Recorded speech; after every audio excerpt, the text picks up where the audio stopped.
It's Wednesday, October 24th, 2012. I'm Rim. I'm Scott. And this is Geeknights tonight, the sixth One Piece movie. Let's do this. So we were going to watch the first One Piece movie, and I downloaded it. In fact, I downloaded a torrent that was every One Piece movie, up to like 9. Whoa. With Arabic and Italian subtitles only. Well, we know it's very popular in Italy. They have the great One Piece opener. Yeah. But Thing is, the opener that's stuck in my head is the American opener because of that panel I always write. Right. Did you? One Piece. It's the name of the treasure on the Grand Line. Sure. Did you not look at the notes on the torrent and Yeah, see so you know what? Most of these torrents had fuck all for notes. Were you on Pirate Bay? Yeah. Maybe you should go see for anime. Sometimes you got to go to the other site with like Baka VT or whatever. I don't even know what it is. I looked around and most of them had all the recent One Piece movies, but not the first one. So I had another torrent, so I figured, one of the two would be good. Nope. Also only Italian. I have a feeling you didn't read something. So usually I notice it says on torrents like this has Italian Dutch subtitles. This is Italian subtitles. One of them had comments that were only in Italian, and I kind of thought, well, this one might not be good. Gee, but that was my I wonder. That one was my backup torrent. Right. So this morning I'm like, fuck. So I searched for like every torrent. I'd start them all because whatever. I got FiOS. And not only was not a single torrent in English, but one of them was in Hebrew. Okay. So all the other One Piece movies are really easy to get. So we watched the sixth One Piece movie. Uh-huh. We'll get to that in a little bit. But first we got some news because it's Wednesday. All right, so check this out. I'm checking. Katie Cook wrote this pony comic. I forgot who's the guy who drew it. Oh, my God. I don't remember. And everyone keeps getting it confused anyway. Sorry, artist dude, because Katie Cook has been known as an artist, right? Of many things, and she's very, very good. So when she suddenly writes a comic, everyone's like thinking she's drawing it without even, noticing.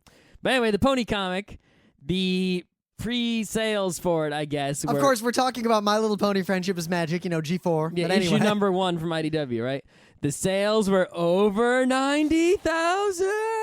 So wait. And you might be saying 90,000 copies. Wait, so correct me if I'm wrong, but is not My Little Pony now the new comic before it's even available for real, outselling X-Men? Yeah, it's kind of weird, right? Back in the olden days, the number 1 selling comic book would be millions of copies, like Action Comics, in the olden days, Golden Age. Right? Before everything we talk about on Geeknights. Nowadays, if you sell 100,000 copies, you are pretty much the most popular comic there is, because the only nerds buy those little, buy floppy comic books in comic book stores and no one else. And the number that they quote you is the number that comic book stores buy, not the number that comic book stores sell. So a lot of times, the best-selling comic doesn't actually sell as well as you think it does. Yeah, so let's see. Comic book stores load up on it and then no one buys it. Or if they don't, maybe every comic book store only buys one. That's still a lot of comics. Well, no, that's a few thousand. Yeah, there's more than a few thousand comic book stores. There's so few comic book stores, you have no idea. It's like a couple thousand. Maybe well, I'll try to find out how many comic book stores there are in America. It is only a few thousand. It is kind of sad. It's a really sad number when you find it. Anyway. Wait, but yet somehow there's that one in Newburgh. If that one even counts. Anyway. There was the one in the hippie mall. Right. So the thing is, something that, they love to do with comics to make more money is they make multiple covers. And the My Little Pony Friendship is Magic issue number 1 is no exception. There's like 2 or 3 covers to choose from, and then there's like the limited variant covers, and then there's like a box set that has all the covers, and then there's an even more limited cover, and it's crazy.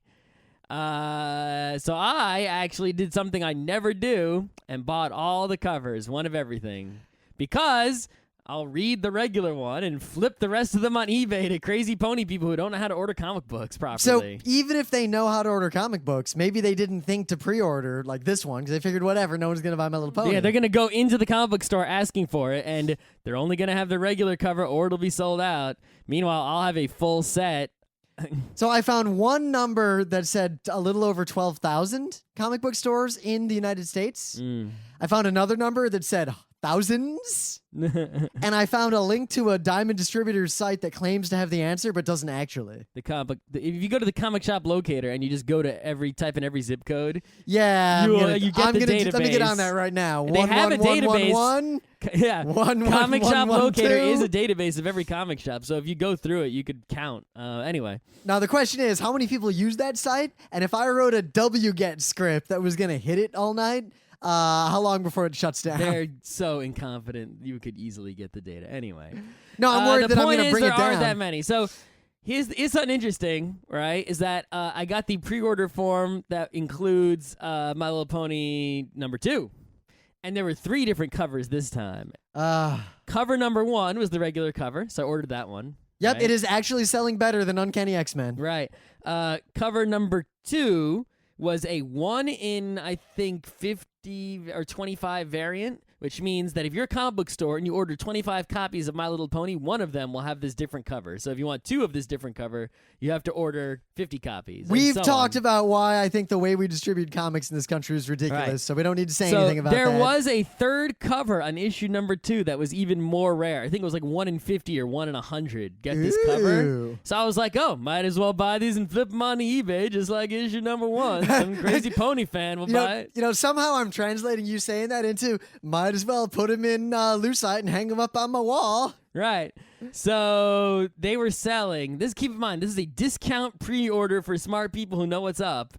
That extra rare Cocoa Bean My Little Pony #2 cover, that was the rare variant, they were selling. I would have had to pay out of my pocket $100. What? Fuck that up the ass. Even if I flipped that on eBay, I wouldn't make shit. What? Who's gonna pay more than $100? How many are being printed? Because there's 90,000 copies. Scott, if that sold. comic is a rarity, right? If we, let's say that let's give a nice, because issue 2 always is a big drop, right? So let's say 75,000. Well, no, sell. some things have a big drop, but remember, issue 2 being a Fine. big drop. Conservative estimate: Ponies goes up 100,000 copies. It's number 1, right? All right. 1 in 100. So there's only 1,000 of these in the whole earth. There's a lot more than 1,000 pony fans. I'm not paying $100. You're not gonna find 1,000 pony fans willing to shell out more than $100. I have this feeling that other than people who listen to Geeknights and people who are already fans of My Little Pony and are hardcore enough about it to follow pony news, even at a time like this, when Ponies is so far from actually having been on the air with new episodes, I have a feeling that the geekery of the world is going to discover that the My Little Pony comic is selling really big, and that's going to cause another wave of what the fuck bronies. We'll see. Anyway, it's the point is, this comic's probably going to be worth reading. There's some free previews online, a few pages or so. I'm pretty excited about it. And I'm more excited about this than the last 52 comics I read. Katie Cook is an awesome brony type person, so I trust her to know what's going on. So if you want to read this comic, you should. A, someone's going to scan it in on the internet. You know that's going to happen.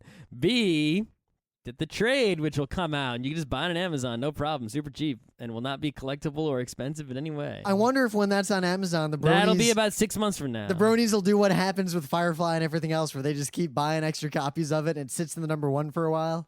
It'll be 6 months from now. That would be an interesting measure, but I don't even... Yeah. No, I do know. This is all expected. Yeah.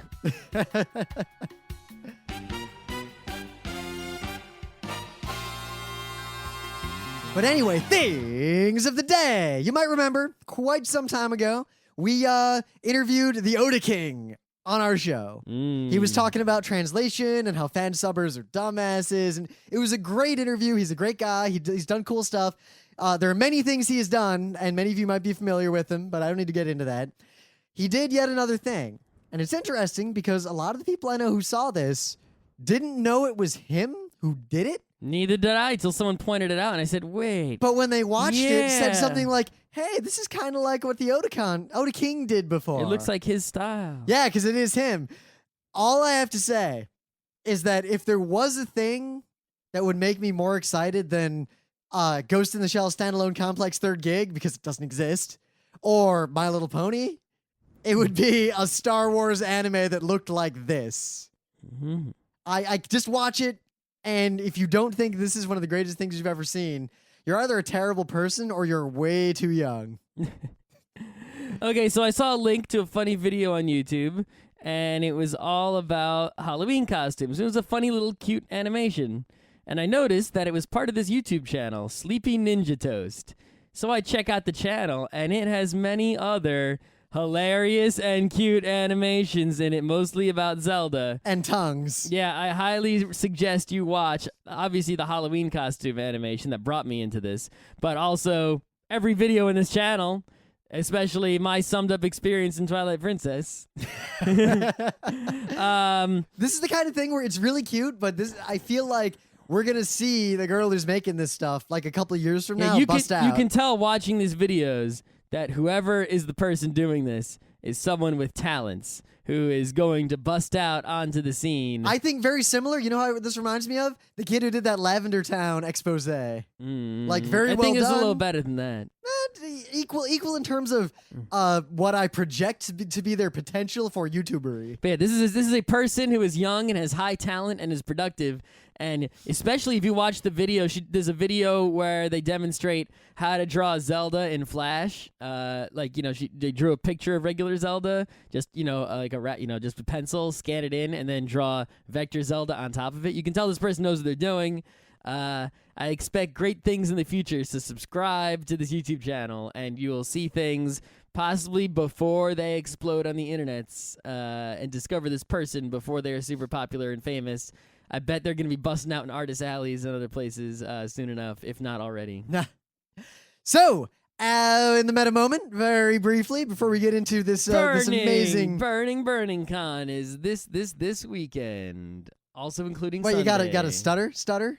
Including Sunday. I'm running a game in the first slot on Saturday. I'm running a game in the last slot on Sunday. So, basically, the worst slot. Me and Scott...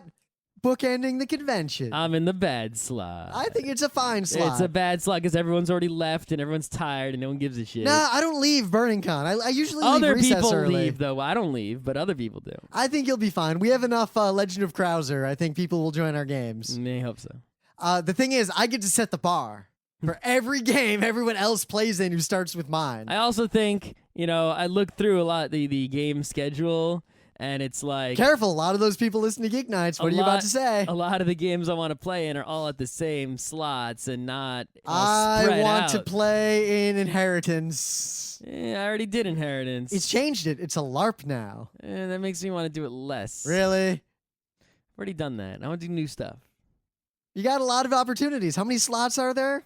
Lots? 5. Yeah, 5 3 games Saturday, of Burning Wheel. 2 Sunday.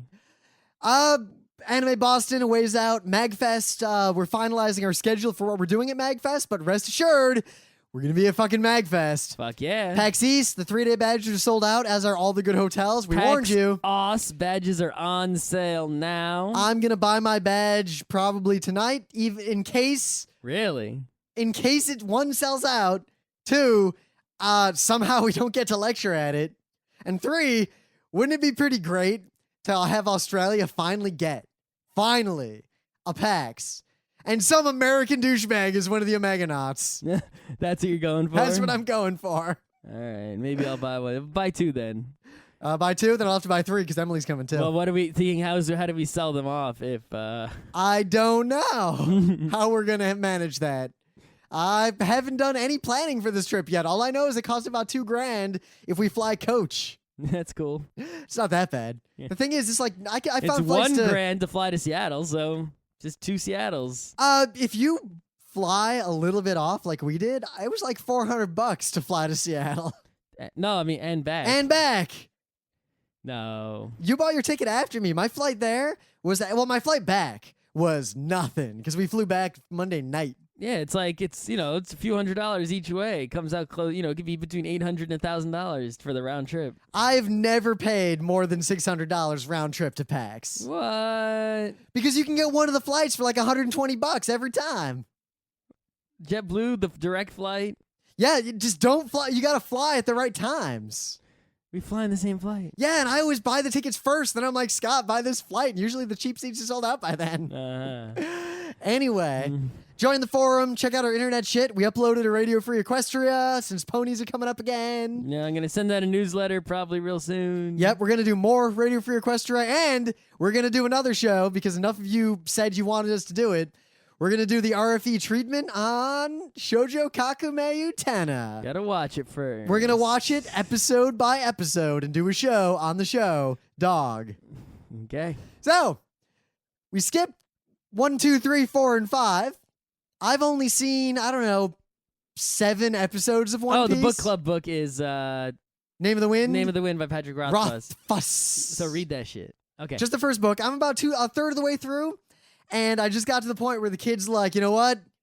I'm going to stop being a dumbass, and I'm going to become a man now. That's the good part. Also, so far this plot is very similar to Elminster, The Making of a Mage, which is a Forgotten Realms book that takes you through the life of Elminster. And you know what? Elminster also became a poor street urchin thief. The parallels are astounding. Are you saying it's a ripoff? I'm not sure, because Elminster Making of a Mage is a pretty awful book. So tell me this. I got to ask you one thing. Does the main character in our book club book, The Name of the Wind, become a girl and have an elf have sex with him and learn magic better because women are better at magic than men? Not yet. Okay, if that happens, this book is a ripoff. Okay. So, I've seen maybe 7 episodes of One Piece.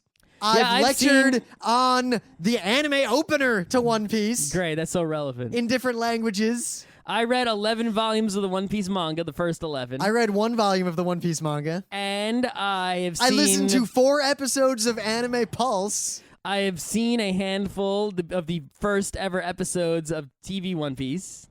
And that's pretty much it before seeing this movie. One Piece 6. It's the 6th movie. I told you why. We watched this one because it's the one we could download with English subtitles. So we skipped One Piece, Clockwork Island Adventure, Chopper's Kingdom on the Island of Strange Animals, Dead End Adventure, The Cursed Holy Sword, and then we watched Baron Omatsuri and the Secret Island. So as soon as this starts, within 30 seconds, we're already like, Slayer's movie, Mipros Island. Now, you might think that's totally superficial because, all right, we're watching one of those OAV-ish movies from a TV show, kind of standalone. Yeah, this is one of those things where it's like, okay, it's the characters you love. We came up with this all-new story that's unrelated to anything else. They Cowboy Bebop movie. They literally go to an island separated from the world, go on an adventure, and then it doesn't end, and that's the whole movie, right? But like the Slayers movie, just like a lot of Lupin movies. But it was very telling because as we're watching the very beginning, it really felt a lot like Mipros Island.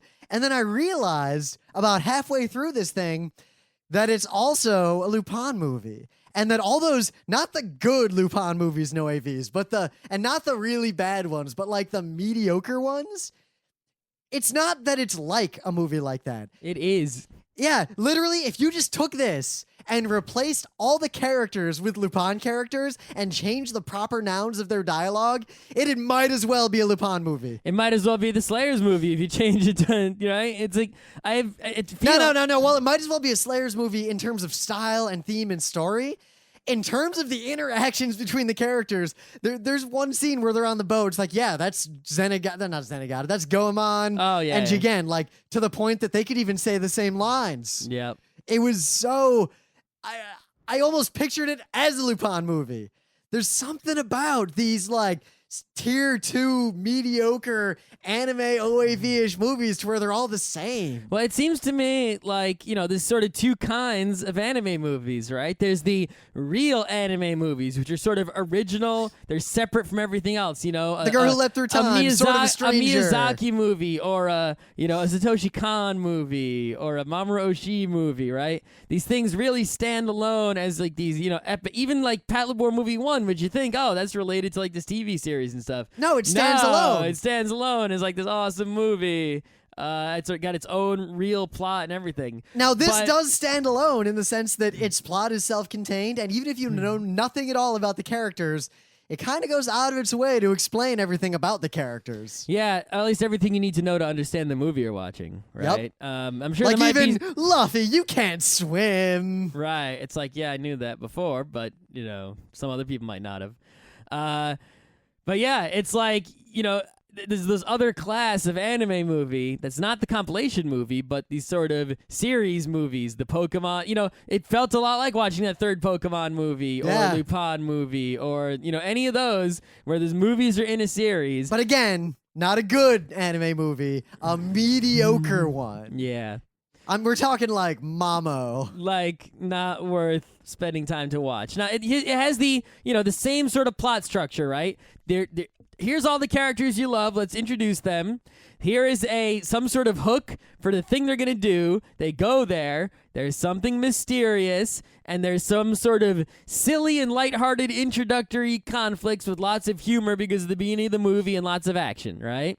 And then the action starts to get a little more serious, and some of the characters start to discover the mysterious thing that's going on. Now, during all of this, even in the lighthearted part in the beginning, there's always the very obvious sinister undertones, but nothing overt. Yeah, and like, it just like in this movie, it zooms in on this flower on the guy's shoulder, and we know coming out of their immediately. heads. Anyone who has half a brain knows immediately that guy's a bad guy. That flower's the square boss. The end, right? You know everything. They show you this volcano. You're like, the ending's. I said immediately at the beginning of the movie, the movie's gonna end on top of that volcano. Was I right? You were right. I was right. I didn't even 2 seconds of the movie. Didn't even know what the plot was. They said they show you a volcano. They're approaching this island. I'm like, end of the movie's gonna be on the volcano. So one other warning. I read a thing on the One Piece movies, and it was like, yeah, they're all about 50 to 55 minutes. So the first One Piece movie, 51 minutes. Second one, 55 minutes. Third one, 56 minutes. Fourth one, 95 minutes, 95 minutes, 95 minutes. They basically escalated. 113 minutes.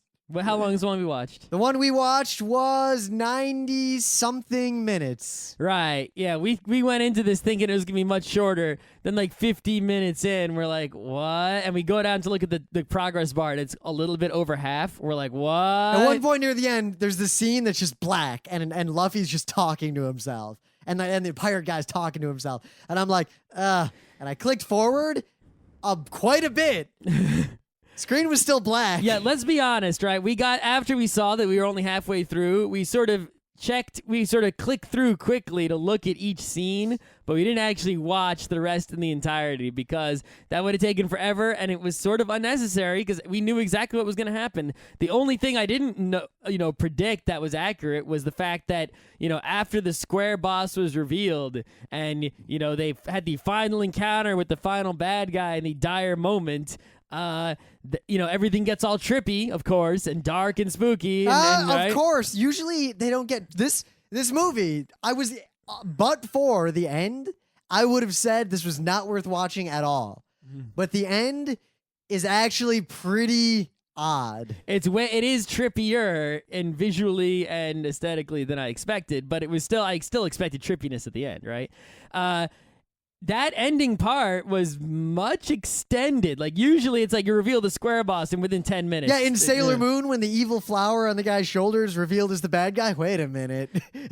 There's like they defeat him, then the end. Yeah, it's like once you see the square boss, it's like, and it's the over, right? In this, like, shit's revealed, and then the battle with the revealed ending square boss lasts a long, good percentage of the movie. You look at the Mipros Island movie and all these other kind of movies like it. One thing I've noticed about them, one characteristic, is that the movie will have very long scenes where very little happens. Mm-hmm. Very, very atmospheric and very atypical of the show they're based on. The Cowboy Bebop movie is the worst of those, right? In terms of, not that those scenes are bad, but just to saying it has lots of long scenes where literally nothing happens. Like now there's like a 5 to 10 minute scene of Ed walking around town while a song plays. Even though that's one of the best scenes in the movie. It's nothing wrong with it. I'm just saying it's just...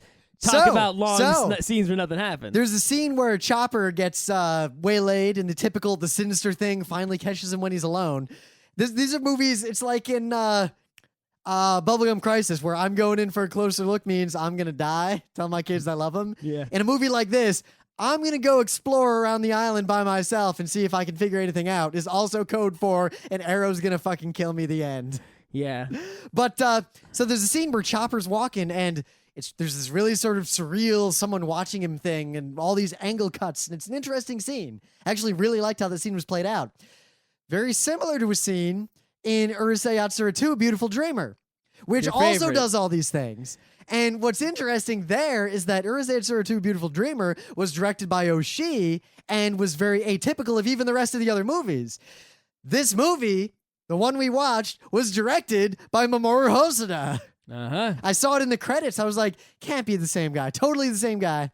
Mm-hmm. As in the same guy who did The Girl Who Lived Through Time, Yep. Summer Wars, Yep. the Yu Yu Hakusho movie. I know who it is. Yeah. So, what was this movie about? Just a One Piece character adventure. You know, they go to an island.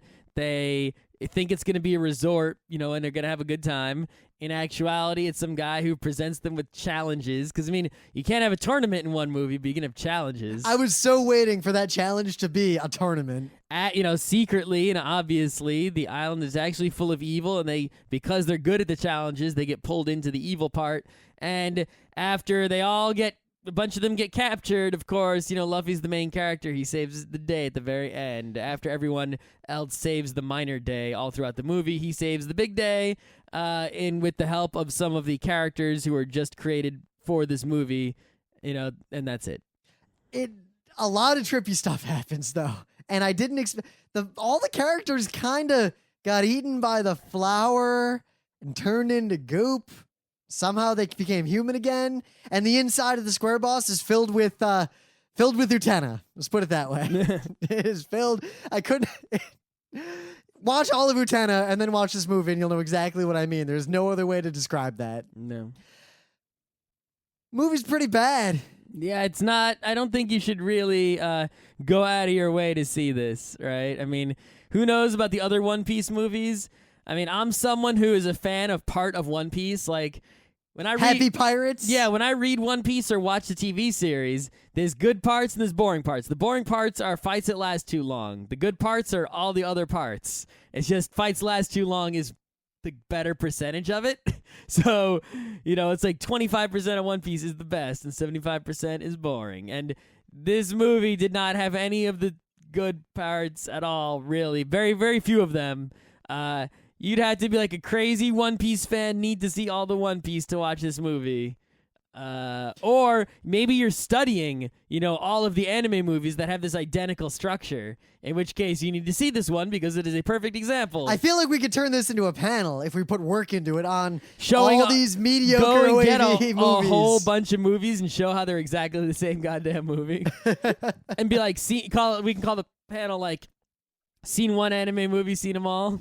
Now, what's interesting is that the movie internally, it jumps around a lot, like very jarring transitions between scenes, which actually the Mipros Island movie kind of did that too. Well, I think early on in the movie, the camera's really in one place, right? Because all the characters are together. But then the characters start to split up, and it's cutting between what all the different characters are doing, supposedly at the same time, and that's where things can get a little bit confusing. Because the timing doesn't make any sense. No, but you look at something like Lupin, there's Lupin, Jigen, Goemon, and maybe they'll show you Fujiko, right? Or Zenigata's there, but every now and then you cut to Zenigata. But it's like, you know, hardly ever do they actually, you know, depending on the movie, they might need to only show Lupin and Fujiko, and that's it, right? I mean, or, you know, Lupin and the bad guy, and that's it. In this, they got to keep going to every different character in Luffy's crew, and his crew has like, you know, 7 people in it. There were people in the crew I didn't know because I never got that far in One Piece, right? Like, who's that girl with the black hair? I have Robin? no idea who that girl is. I don't know who Robin is. I've never seen that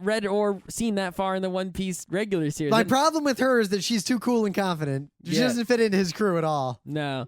You know, but Luffy is more like a Captain Taylor situation, Tyler, right? Yeah. Where he's cool and confident, but is he? But he gets it done. But yeah, they keep cutting between the characters until, of course, the secret evil guy removes the characters from the picture one at a time also. But that takes a while. That's like halfway through the movie they start going out of the picture. So yeah, I mean, you think at first it feels like there's going to be these 4 challenges. They have to pick up the goldfish, and then they have a speedboat race where they have to throw hoops at each other. That one was weird. And that one went on for like a half hour. Yeah. And I guess we should have seen that coming. A fight that takes forever. Right. At least there weren't too many direct fights other than the ending fight, which Wait, wasn't so even spoiler, really. Spoiler. And the very end, there's a dude who appears a bit through the movie. Good guys win. He's an uncle, and the uncle is trying to be a badass in front of his kids, but he's a coward. And then finally he mans up and hardens up, and he's going to do the good thing. He picks up the bow and arrow, and he shoots it at the bad guy, the square boss. And it just fucking kills the square boss at the end. It just works. Why didn't anyone do that before? Why was he so easy to kill then suddenly? I don't know. Granted, we skipped a bit. Maybe he ate some gum juice. I don't know. I don't know. This movie is weird. And you can kind of see the influence of Hosoda, but I think one of the things that drives all these movies to be similar is that you're either directly constrained if you work on one of these, because you can't kill a character, you can't alter the relationship between any main character and any other main character. Mm-hmm. You can't change the world's plots. You always have to be in a setting that's like separate, like a special island somewhere off by Right, so itself. basically what you do is you take the characters with their personalities, you write a self-contained fan fiction-y story for those characters, and you make sure to reset the status quo and send the main characters on their way again at the end without any permanent change to them. And you also, because you need to have permanent change, create some temporary characters that you can have a permanent change for. A bad guy who gets defeated, some helpful local characters who improve and develop as characters and such that will never ever be seen again. And, it's the same thing. It happens every time. Yeah, I feel like that's part of it. And I think that's why some of the movies like this that really stand out, like particularly a Lupin or two, is because they took great liberties anyway. And they went way out of character and did interesting stuff. Maybe. This movie, the interactions between his crew were almost like someone said, well, this guy likes this girl and this girl is mad about... Like, Nami's character might have been, she punches people to show both anger and affection. I think that's the only direction they gave for her character in this movie. Yeah, quite possibly. This movie was not... I suppose if you're already like a huge One Piece fan, right? It's not a One Piece movie. I'm saying that if you are a huge One Piece fan, right? Because the characters act in character, barely. You might, yeah, I know. They're in cardboard cutout character. Exactly, but when people are huge fans of characters like that, they just get off on seeing those characters. Wait a minute. So this is American superhero comic syndrome. Possibly. I care about the events that happen around character with a proper noun A, as long as they fit into the cardboard cutout that is proper noun A. Hey, people are all about that. They are indeed. I don't know what I could... Like, I would make fun of this movie, like go through the plot Dave and Joel style. Let's see. All right. They land on the island. They have a bunch of really stereotypical setup like we talked about. This pirate captain surrounded by a bunch of people who all have leaves growing out of their heads in a fake town with Versailles and Moscow kind of inside of it and really bad CG. I don't know what was up with the CG. It's 2005. They couldn't get good CG. But they have a contest, and the first contest is they've got to pick up a goldfish, but the goldfish is gigantic. And then they do it anyway. And then they have another contest where they have to throw hoops on each other. And then arrows come out and bullshit happens. And then an hour and fucking forever later, it's over. The end. I defy anyone to enjoy this movie unless you are trying to analyze it. And even then, good luck. Maybe if you really like Mamoru Hosoda and you're trying to see his influence. Yeah, I guess he sort of, it seems like he just did this as a job, right? Rather than... Well, the animation was pretty different. And especially some of the side characters he added. Like, look at the uncle who was a coward and those kids. That was really Hosoda feeling right there. Yeah, I mean, that is one thing I noticed. The video we downloaded from the internet, right? The encoding was not necessarily the highest The quality. CG was bad nonetheless. Don't think that... Well, it's from 2005, right? Yeah, it was bad for 2005. Yeah. But the... what was I saying, right? You look, and even looking at with our bad encode that made things kind of blurry because it was a, download from the internets. It looked like things were a little off. I'm like, hey, those characters aren't looking like how they look usually. It's a little bit off. But according to the internets, it was, this movie doesn't look like the other movies because Hosoda did that on purpose. He made it look like his stuff. Yeah, but he couldn't stray too far from those characters. But Obviously. so all his own characters, like the normal people, Captain Hitler and all those guys. Yeah, those other characters do not look, the characters that are new for this movie don't look very One Piece-ish, except for maybe the bad guys. And they only look a little bit One Piece-ish. And, I don't think that the One Piece guy actually designed these characters at all. Yep, The but new that ones. flower, every time it zoomed in on the flower, it was exactly like when it zoomed in on the smiling frog in Mipros Island. Mm-hmm. Oh, so talking about a weird scene. There's a scene where basically Hitler is there. Actually, it's a pretty funny scene. Hitler's there, and he's throwing rocks at Luffy. And for some reason, this scene goes on for like a couple of minutes. All right. Where this guy just keeps throwing rocks at Luffy, and Luffy can't see where they're coming from, and he keeps throwing bigger and bigger rocks. And then he finally finds the guy and tries to confront him. And then there's this weird scene where Luffy's like chasing the guy, Scooby-Doo style, and it just keeps going on and on. And it is almost identical to a couple of scenes in some really shit Lupin movies. And then it finally ends, and there's this scene where Luffy's like standing there on the other side of a pool, and the guy's talking, and Luffy's talking, and barely anything that either one of them saying really makes much sense. And then it just kind of ends. And I guess the guy's captain of the mustache crew, and he has a Hitler mustache. But then there's another pirate crew somewhere else. They were the, what were they? Because there was the mustache The crew. family? Yeah, they were some other pirate crew. The pirate family. They were a modest pirate crew. And they were the red, the Red Tails was the, it doesn't matter. There's so many pirate crews. And it's like, I don't think, it's like, what does it even mean to be a pirate in this world? It means you just have you have friends. You have a team? You have a team on a boat. That makes you pirates. It's like, God, what do you pirate? I guess It's like- maybe that's why they're after the One Piece. There was only one pirate ever, and he plundered and pillaged, and he's got pirate booty, and they want to get it. Maybe. And they don't realize how to get it, so they're going after him to be pirates. Maybe. I don't think anyone... I don't have anything else to say about this movie. No. I can't even make fun of it. It's just weird. Mm. So I think this breaks my rule. What rule? Usually, whenever we review an anime movie, I always say, there aren't that many anime movies. You might as well watch them all. Well, no, that really just applies to... That applies to anime movies that are not sequels to other anime movies.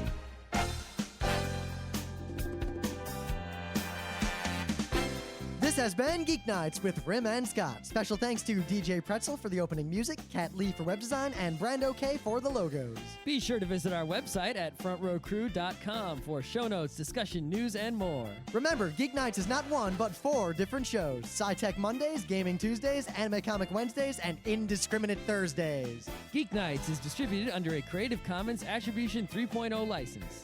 Geeknights is recorded live with no studio and no audience. But unlike those other late shows, it's actually recorded at night.